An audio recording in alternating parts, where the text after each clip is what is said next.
British boxing fan. It's the first document I've seen of its kind from any commission or any country. So for the sake of this conversation, I'm going to assume that usually the first people to put like a template forward, like people who have serious power and are in control of this kind of stuff, sets the tone. And then people tend to follow suit. So if America follows suit, if the rest of the world follows suit, that this could be what boxing looks like now. Yeah, for a while at least. Right. So I list. Definitely, I believe is the word they've used. Go ahead.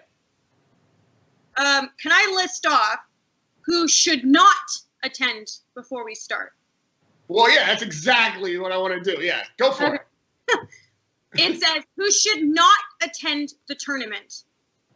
People 70 years or older, regardless of medical conditions. People with chronic lung disease.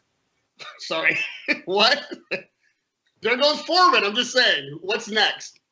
People with chronic lung disease or moderate to severe asthma. People with serious heart conditions.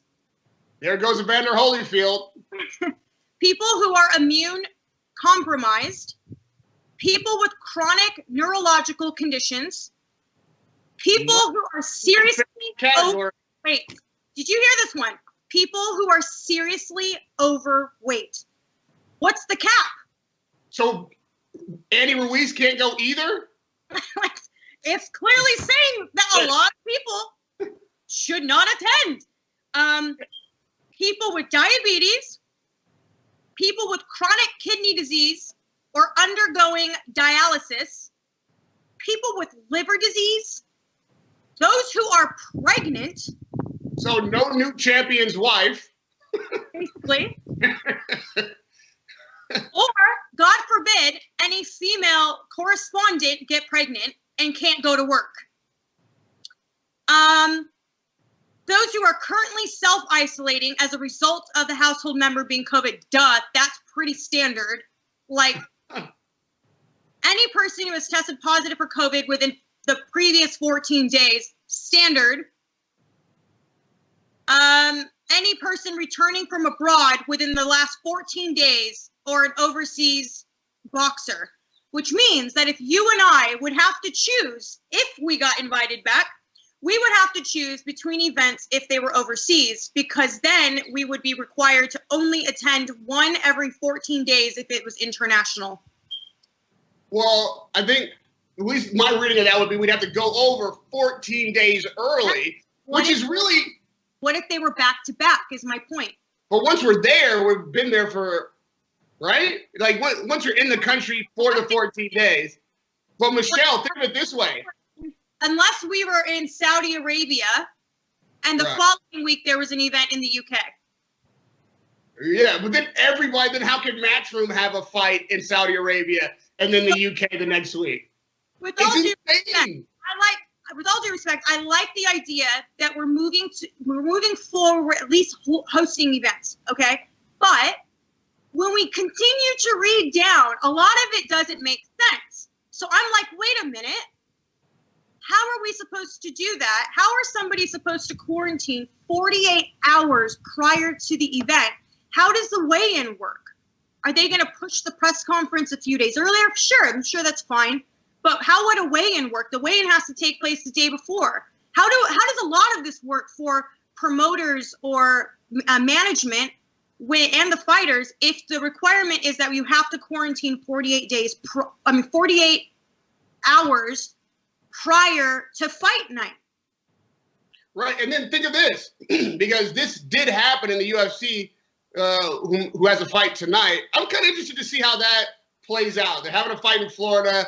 I'm just curious how the logistics are going to work. But one fighter tested positive at the weigh-in or after the weigh-in. So what do? Trace back everybody he came in contact with at the weigh-in? If one of those people then contracted from him or test positive now, do you one domino, one monkey can stop the show? These are kind of impossible restrictions on the one hand. And yes, I'm happy to see some kind of movement towards getting boxing back. But I want boxing back. I don't want some kind of clinical presentation of something that smacks more of WWE because there's so many regulations and nobody's there to witness the actual event. This seems like it's going to have to be so overproduced and inaccessible that it may just change the nature of the consumption of the sport. The spectator aspect of this sport could be like changed forever. Or, like you said, we'll take what we can get. Let's read off in case fans are not aware of what this says. It said that COVID-19 testing and pre-tournament quarantine. So it says all in attendance at the tournament will require COVID-19 testing. The boxers, referees, and trainer will be required to undertake their COVID-19 testing 48 hours before the tournament once the test has been undertaken Once the test has been undertaken, all boxers, referees, and trainers will be required to self-isolate in a hotel and await the test result. Now, this is 48 hours prior. I'm so confused how this is going to happen.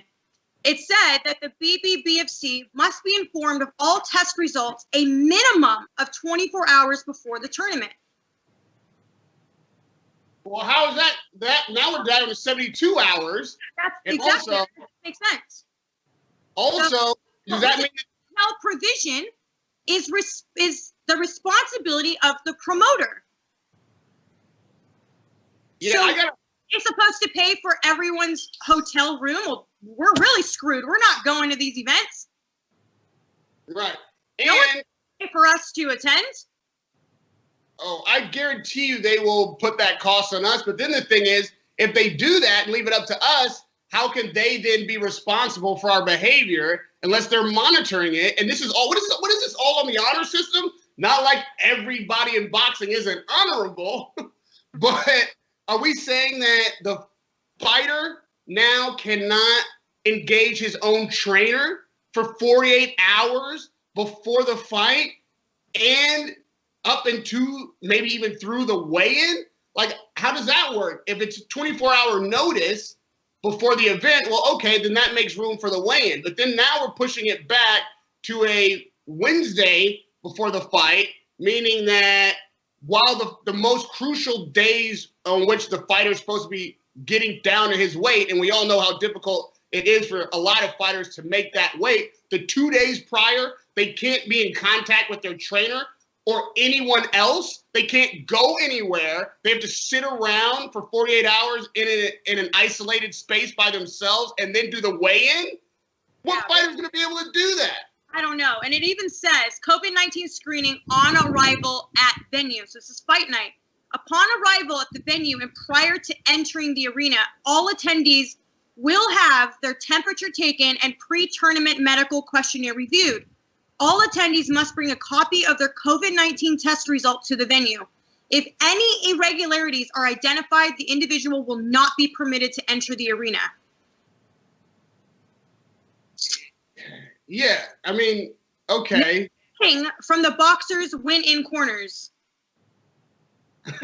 Oh, yeah, no spitting. Remember that? Well, we're done. That's it. I don't know a single fighter that's going to be able to manage that. Okay, look, the longer I go down this, the more questions I have. So clearly, whoever, when they wrote this, I'm sure there's going to be a lot of contradictions, and they're going to have to address them as it happens. Because clearly, how this is written out is impossible. Yeah. Like, it is. It just is. Like, when we're looking at how we normally structure a media week, right? So according to the normal structure, it looks impossible. So I'm curious to know how they're going to make everything work. But another question begs, when you look at the people who are allowed to attend, it says, so there'll be no ring girls allowed in the ring. I'm out. Does that mean there's no girls? Because there'll just be girls hanging ringside? So what does that mean? Yeah, no ring girls, no pregnant girls. Yeah. The master that's pretty much all there is. The master of ceremony is not permitted in the ring. No camera people in the corners of the ring, and TV interviews are to take place in agreed destination areas or designated areas.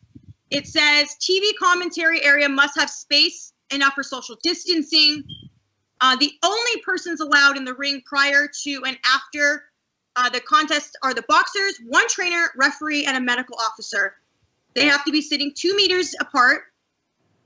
Officials are 2 meters apart at ringside, and ringside working tables 2 meters apart. Now, according to when we've been reading down this, just to let people know, media is not included in on this list. So here's the thing. I don't do this for a hobby. You don't do this for a hobby. The United States of America currently is only giving very limited resources to help us make ends meet, if any. Okay? I depend on attending events to survive. Like, we cannot be excluded. Like, there has to be an option to continue to have our businesses go. Otherwise, I don't have a contract with somebody who's paying my bills. The longer this goes, who else are we going to see collapse under this? Because we can't continue to survive off of just these videos. It's not possible. It's like there has to be some way of getting people to return to work. This isn't a hobby or I just enjoy being there. Like, this is literally livelihood at risk here. And if it's like, if that means I have to go take tests, do what I got to do, so be it. But to not even see that there's an option for media to attend scared the hell out of me. It made me think, like, do they realize, like, I don't have a job at all if I don't attend these events. You don't have a job. Like, we all don't have jobs. At least a good few of us actually do this for a living. We don't just show up and then do an interview and we have a day job. That's not the way this works. So I'm really personally concerned for like how long this is going to go on for. You don't have to think about necessarily the plight of the media individual. As a fan, you have a right to have the fight represented to you through objective eyes. Like, that's the job of the press, right? To ask questions when things are questionable and to deliver a firsthand account of what's taken place. So I don't expect to get a lot of sympathy from the inner workings of boxing politics for the press if they can control it. The issue isn't us. The issue is the fans' access to not having their view of what's taking place controlled and delivered to them as spoon-fed. You have to have an objective observer. That's what the press does. Michelle, the people who watch your content, especially the ones who watch Michelle for Michelle's sake, not just Googling boxing and here comes across Michelle, they want your perspective on what's happened. They trust you as an arbitrator of dispute if something goes awry. They trust your voice standing next to a fighter and getting from him answers on issues and delving into topics that a promoter may not want discussed, challenging fighters on issues that they may not be honest about, observing what happens in the ring for things that may not be in the network or promoter's best interest to broadcast. When there have been dozens, if not over the annals of history, thousands of times when something's happened at a fight that the press had to expose. And also multiple times, thousands of times when moments happen at a fight that the fans would have never been exposed to if the press weren't there with cameras and questions. You can't produce a fight like this or a sport like this, combat sports, mind you, in a vacuum where the network and the promoter have complete control over the message and the optics and the account of what's taken place. Simply put, there's a free and fair press for a reason. It's because things need to be objectively viewed and the fans have a right to know exactly what's going on from multiple perspectives. Not just like, again, a produced television show like WWE or something that you're being spoon-fed and only seeing what those who have conflicting interests want you to see. It's about the fans' freedom, not ours, but our duty is to deliver that freedom, that objective view, that challenging of the company line and the fighters themselves to the audience. And if the press isn't there to do that, I guarantee you it won't be done. No promoter has that in their interest, and no network wants to show you anything but what benefits the network and sells the next fight. So from the fans' perspective, I'm curious if this kind of structure works for you beyond like just simply missing out on what I would consider an essential element of the sport. Can boxing even survive these kind of regulations? And my final question is, if you're going through all this process to make sure everyone is screened and quarantined and clean and checked one more time on the way in, plus you have paperwork, then why the fuck do we all need to be 6 feet apart and only one person being? I thought everybody was good. If everybody's not good, then we might as well just let everybody come. It's like one or the other. Trying to do both is a bit extreme and prohibitive. Why are we doing all this testing and screening and quarantining and isolating and paperwork and testing on the way in if we're going to be treated like everybody's infected once we get in there? Like, come on, guys. That's why I'm saying there's a lot of contradictions that are going on, but we'll just have to wait and see. And again, I could not stress this enough. Like, to not see that media were included in on this is very worrisome. And to be honest with you, I don't see anybody really caring because, quite frankly, if you're not under someone's banner, you're not really their responsibility. And even though, you know, for example, like myself, I've spent nearly 10 years building my business, and I would really hate to see it crumble under something like this because we were not considered essential to return to work. Right. So again, like we're very interested in the fans' opinions, and if you have questions, we've got questions, but we might have some answers. We may know a little bit more than you, but to be honest, along these lines, we're just reading you what we've been sent, and we probably know more than you, but believe me, we have our share of questions too. We'd like to hear yours. If things pursue this way, I can't wait to find out how this UFC thing turns out in Florida tonight, but we might end up in just a laundry list of circus type of fights and atmospheres, hybrids. I mean, look, we talked about even fighters. the UFC has press there. So I'm just, like I said, I'm a little confused as to why I'm reading based on what I'm reading. Who knows? It could be revised totally. But It's what going to have to be revised to make it workable. Yeah, to what we've been given does not indicate media. So I'm curious, like, if the UFC is capable of doing this right now and still running a show successfully, then why can't boxing follow suit? Yeah, well, I mean, listen, right now, things have gotten so crazy with these fighters coming out of retirement, boxing putting, at least in England, putting this kind of really what I consider a prohibitive standard of protocol in front of us. And the UFC out in Florida so far, almost so good. I'm not glad that anyone has virus, of course.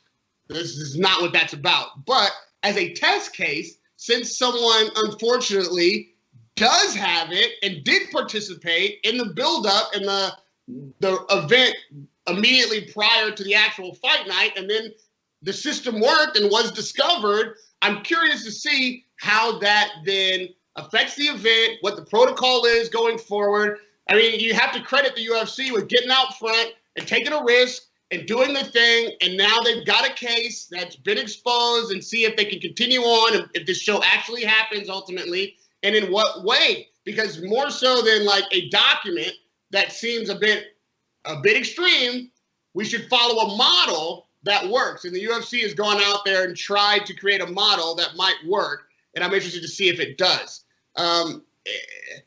Whether or not the next fight we see might be Oscar De La Hoya in a cage against Conor McGregor, or Conor McGregor in a ring against Oscar De La Hoya are the kind of prospects that we might have to look at. Hey Fight fans, it's Michelle Joy Phelps. If you haven't already subscribed to my YouTube channel, make sure you go ahead and do so by clicking this icon right here and hit the bell button so you can get notified every time we upload a new video. And we also have a free app available on iTunes and Google Play, so make sure you go and download that.